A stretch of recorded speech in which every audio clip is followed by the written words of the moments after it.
Xəbərə keçməmişdən öncə videonu like edib kanala abunə olun ki, xəbər hər kəsin qarşısına çıxsın. Samux rayonunda ölümlə nəticələnən ağır yol nəqliyyat hadisəsinin təfərrüatı məlum olub. Hadisə yanvarın 25-də səhər saat 06 radələrində rayonun Yenikənd kəndi yaxınlığında qeydə alınıb. İşçiləri daşıyan Qazel markalı mikroavtobus idarə etmədən çıxaraq yol kənarındakı rabitə dirəyinə çırpılıb. Daha sonra dərəyə aşıb. Qəza zamanı ağır xəsarətlər alan 25 yaşlı Vüqar Əsgərov xəstəxanaya çatdırılsa da, onun həyatını xilas etmək mümkün olmayıb. Mərhumun qardaşı İsa Əsgərov hadisə ilə bağlı jurnalistlərə bildirib ki, avtomobil yolda sürüşərək idarə etmədən çıxıb.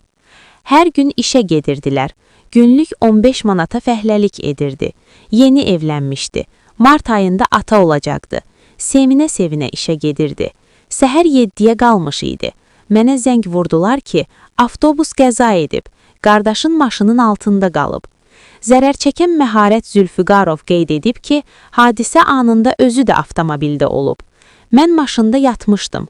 Birdən gördüm ki, maşın nəzarətdən çıxdı.